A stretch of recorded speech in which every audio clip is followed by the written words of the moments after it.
I'll try not to talk too fast. So thank you very much. Merci beaucoup. It's a real honor to be here. And I'm going to try to, I guess, begin a series of talks that will be on a different aspect of energetics, which is talk about physical activity, but I also want to talk about why it's important for contemporary people in terms of health. So we've already heard today lots of information that humans use a lot of energy, right, in terms of certain, I'm not making enough noise here, okay, so that there are certain aspects of human beings that cost a lot of energy, right? We've already heard today about the cost of having bigger brains. We've talked about having fatter bodies, but also, we haven't really talked about it, but also bigger bodies cost more energy. We've learned about slower life histories, and of course we've heard about higher reproductive rates, and all these costs are important, and we've already heard a lot about it, and we will hear a lot more about it. But I want to make the proposition today that we also evolved to spend a fair amount of energy just moving our bodies, that physical activity was an important selective force, and that it was especially important for human beings in their post-reproductive years, and that it's an undervalued aspect of human energetics, especially because of its health implications. So the question really to begin with is, why have we left this out of the way we think about energy? And I think one of the reasons is that this is the classic sort of model for energy allocation. We can spend energy on growth, on maintenance and reproduction, and it's not entirely clear where activity, including activity from locomotion, fits into this triad of costs. So maybe a better energy allocation model would be that we spend energy on growth, maintenance, storage, of course, which is a two-way arrow, and activity and reproduction. Of course, natural selection, what it really cares about is how much energy ultimately ends up in reproduction. Another issue is that activity energy is often lumped into one category, active energy expenditure, AEE. So if I use that, I apologize, but that's what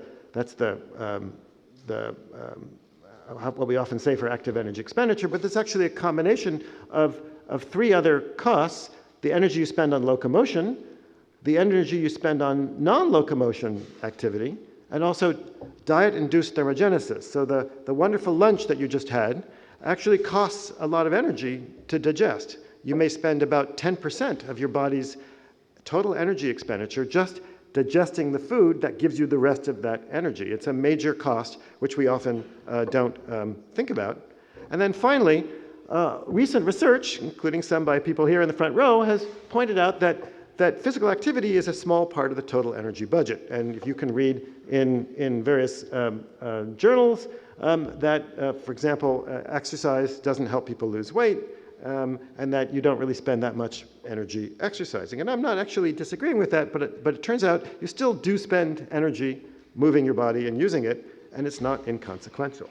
So what I want to do in the next few minutes is to reconsider human active energy expenditure, and I want to talk about 5 hypotheses and 1 implication.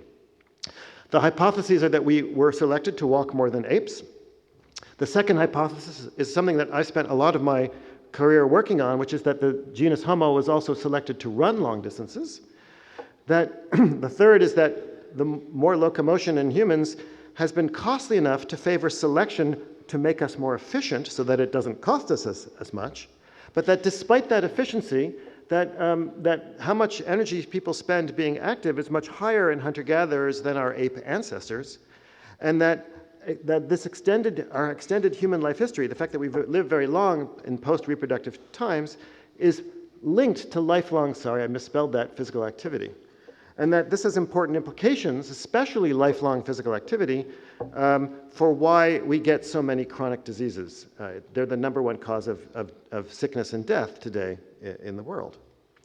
So a few caveats and prefatory concepts. The first is that, and this has already been mentioned, that energy allocation is context dependent. When energy is limited, you're going to have strong trade-offs between these various costs. But when energy is abundant, as in all of us today in this room, those trade-offs become much less weak. Another trade-off thing to think about is that when we measure total energy expenditure, that's not a single biological variable, it's the sum of a whole bunch of other biological variables. Your basal metabolic rate, which you're going to learn a lot more from other speakers, including Herman Ponzer.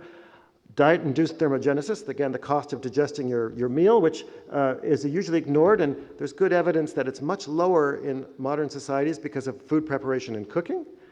and that we often don't separate the energy expended on locomotion and non-locomotion. And there are actually other costs you might want to think about, like thermoregulation.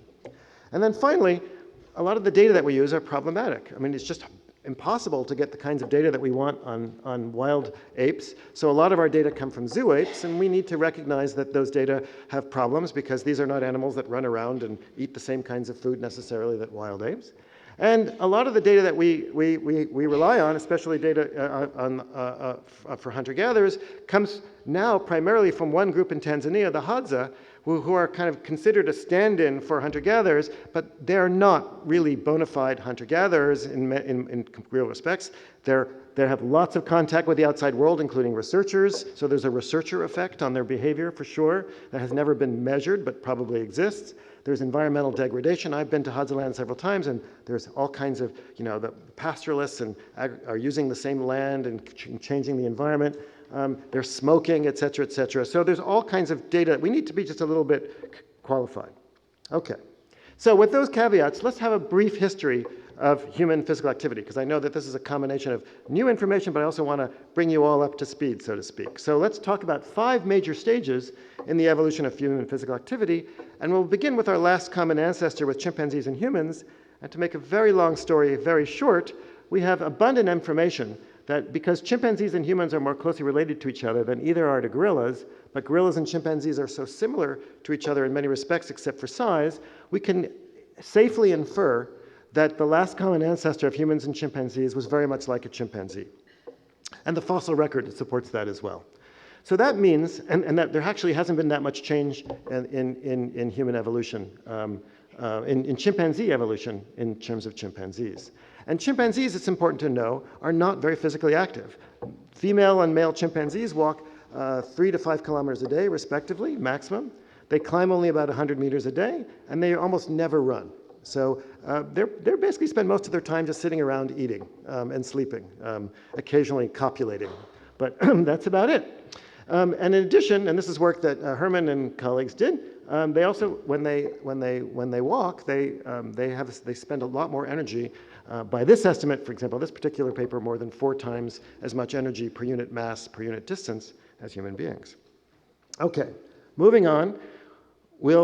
The earliest hominins, and I'm going to really focus on the Australopiths because we don't have enough time today to talk about Ardipithecus and Sahelanthropus, but we know that after this last common ancestor, we evolved into creatures that lived in much more open habitats, so they must have been walking farther in order to get their food.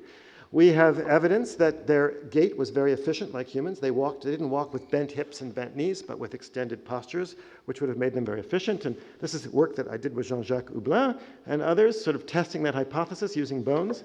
They would have also probably been eating lots of underground storage organs, which meant that they would have had to dig a fair amount every day. And of course, that's a cost, and I've just made that up. But anyway, there's some energy cost there. But perhaps the biggest shift in terms of energetics was not with Australopiths and early hominins. It's probably actually with the genus Homo. So sometime between 3 and 2 million years ago, something really remarkable happened in human evolution, and that was the evolution of hunting and gathering. And this is a very complex system, which involves both scavenging and hunting for meat, which maybe makes up about 30% of the diet of most foraging societies in Africa. Extractive foraging, so they're not just picking berries from bushes, they're spending energy and they're doing work in order to extract that food energy that they get from the ground, like digging up tubers. There's, of course, lots of cooperation and food sharing, as we've talked about already today. And tool making and food processing are also incredibly important components. You can't make the system work without all 4 of these systems. So given that early Homo had body sizes that are probably similar to some modern hunter-gatherers today, and given that the habitats were very open, we can infer, and again, this is just a guess, that their physical activity levels and were not unlike what we see in modern hunter-gatherers. So among modern hunter-gatherers in arid African conditions, females walk on average 9 kilometers a day, men 14. The women spend 2 to 3 hours a day digging. Men sometimes climb trees. They're always carrying things. They're carrying food. They're carrying children. They're doing all kinds of other activities. But one question is, how did they hunt? So people started hunting at least 2.5 million years ago, maybe as old as 3.3 million years ago, depending upon who you believe. But putting just a spear point on the edge of a spear was invented less than 500,000 years ago. So weaponry was invented very recently. And modern humans can't run very fast. If you're a biped, you only have 2 legs with which to generate power against the ground, which makes you automatically about half as fast as a quadruped. So Usain Bolt, the fastest guy on the planet at the moment, even though he's retired, he can run 100 meters in 10.4 seconds. He can run 10.4 meters per second, excuse me, for 100 meters, but he can't do that for very long, less than 30 seconds. But most of the animals out there that he might have been wanting to chase back in the day can run more than twice as fast as him, and for more than 4 minutes. So he would have no chance of getting dinner. So the solution to this problem is something called persistence hunting, and it's the ability of humans to run above the transition between trotting and galloping. Galloping is not a long-distance gait for quadrupeds, and part of that comes from the fact that humans are better at cooling themselves down. And what happens is that we do what's called persistence hunting. We use these abilities to do hunts, and those hunts last between about 15 to 30 kilometers. It involves a combination of walking and running, so you're not running the whole time, and you're not running very fast. And while you're walking, you're chasing an animal, and then you're tracking an animal, and then you chase it. You try to chase it at a gallop, so the animal gallops away. The animal heats up, so therefore you want to pick the biggest animals possible because bigger animals heat up faster than smaller animals. And eventually you can basically run this animal into a state of heat stroke, a heat exhaustion.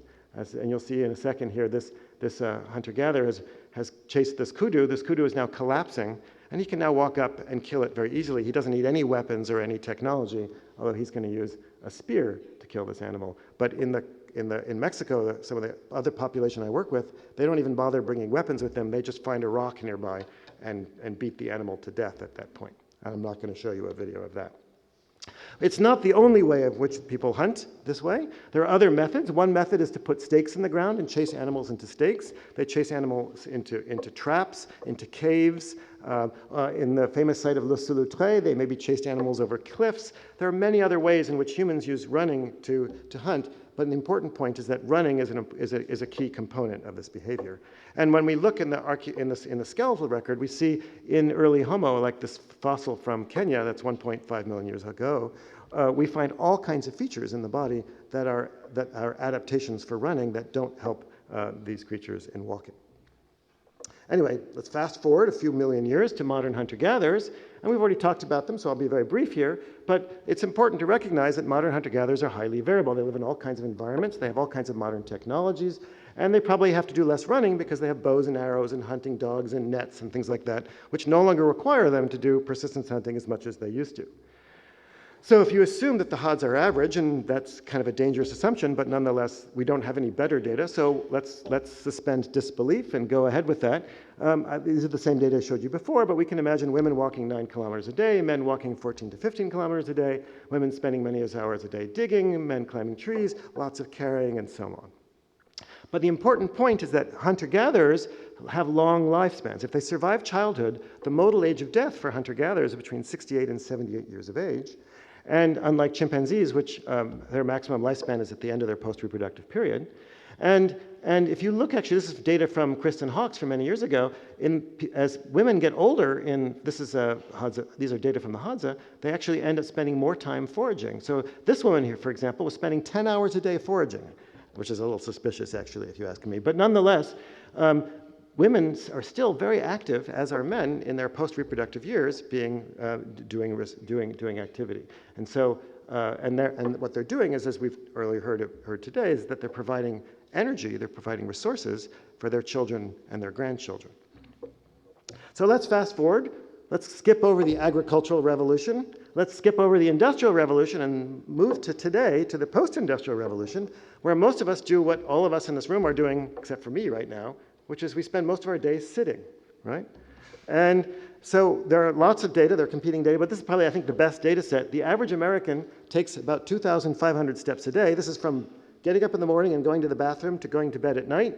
And that involves about 4 kilometers a day for women and slightly over 4 kilometers a day for men.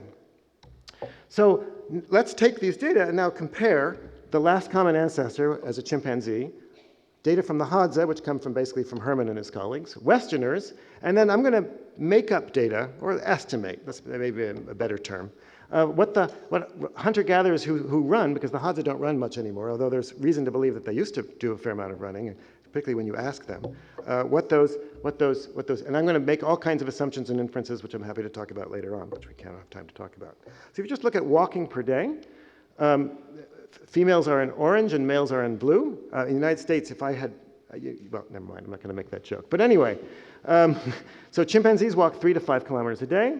Hadza walk 9 to 15 kilometers a day. Let's assume that early Homo were the same as the Hadza, whereas modern humans today are basically like chimpanzees, right? So there's a 3 times increase in walking distance from chimpanzees to hunter-gatherers. And that led to efficient, more selection for efficiency. So we already showed you this data here for walking. Again, there are other data as well, but again, humans are much more efficient than chimpanzees. And if you look for cost of running as well as walking, scaled for body mass, humans are pretty much along the line of other animals. Let's look at running per week. Now, I've completely made up these data because we don't have any data on early Homo. But if you look at the data from the Tarahumara, we've been collecting ethnographic data. In the old days, people used to do hunts about once a week. And we have some evidence that that might have been the case for the San and the Kalahari. So if you went once a week and ran 25 to 30 kilometers each time, maybe that's an average of 5 or 6 kilometers a day. Again, this is just an estimate. And we have some ethnographic evidence that the Hadza used to run a lot more than they do today. And so when you do that and you start playing with the data, you can come up with some estimates of how much locomotor energy was spent per day. I have not scaled here, by the way. So early Homo would have spent more than the Hadza, but the Hadza spent about 100 calories more per day than chimpanzees walking around, right? And it would have been a little higher because of the running in early Homo. Now, when you scale the body mass, it turns out to be about the same. But it's important to recognize there's a sexual division of labor here. So men are spending more energy on activity, and of course that helps women because they're hunting and bringing back food, which helps their offspring, which enables women to spend more energy on reproduction. Now, we can also play with the data in all kinds of ways. I'm just going to play with the data here. We can scale the body mass. One way of doing that is what's called the physical activity level, which is the total energy expenditure divided by basal metabolic rate. And this is Herman's data, so it's not my data. But when you do that, Hadza come out at about 35% higher than chimpanzees. Westerners are just a wee bit higher than chimpanzees. Again, we're coming with slightly higher estimates for early Homo because of running, but that's an estimate. You can also do various scaling analyses, and I don't have time to show you all of them, but if you look at active energy expenditure scaled to body mass to the 0.75, again, you come up with higher values for hunter-gatherers and chimpanzees.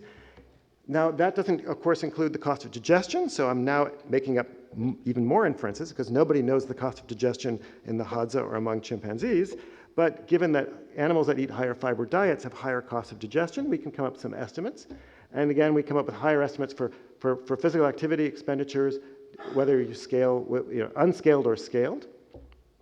And the important point is that no matter how you cut the cookie, no matter how you look at the data, and I could show you tons more graphs, humans are spending more energy than our ape ancestors. In fact, you can come up with a reasonable estimate that the added daily cost of physical activity by hunter-gatherers compared to chimpanzees, despite the fact that chimpanzees are much less efficient at walking, is about the same amount of extra energy that costs to have a big brain.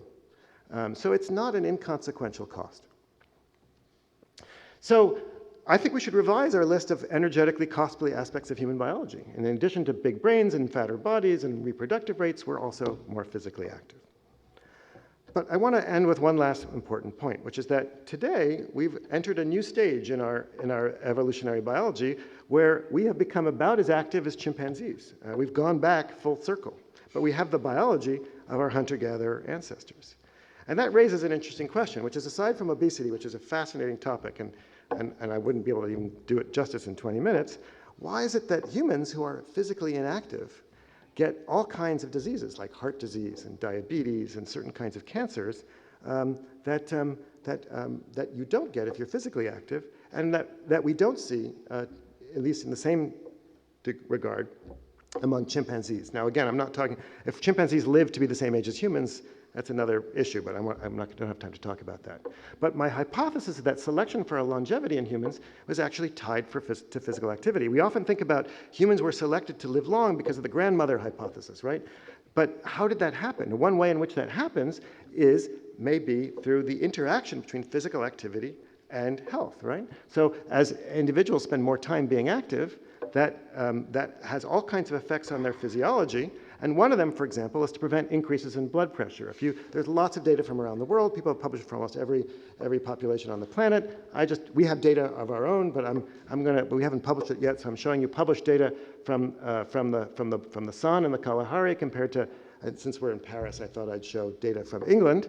But you can see that as Brits age, their blood pressure goes up. But in pretty much every non-industrial population that have been studied, blood pressure has actually remained fairly stable throughout life. And that's strongly tied to physical activity for fascinating reasons. And the main reason for that is that as when we're physically active, we create demand, right? We create a physiological demand, and our bodies are adapted to create capacity in response to demand. You don't want more muscle than you need, right? So there are all kinds of, that's one example, there are all kinds of physiological capacities which respond to demand. So when we ceased to create demand, we ceased to generate those physical capacities. So we never evolved to lose weight, but we also never evolved to be physically inactive for long periods of time, especially during our post-reproductive periods. And that leads to a mismatch between capacity and demand, which is why physical inactivity is so strongly related to the diseases that are most likely to kill all of us in this room, including hypertension, cancers, diabetes, osteoporosis, as well as a lot of mental health issues like Alzheimer's, anxiety, and depression. So, since I probably depressed you all, I think that's probably enough. Alors, merci, and I look forward to some questions. Thanks.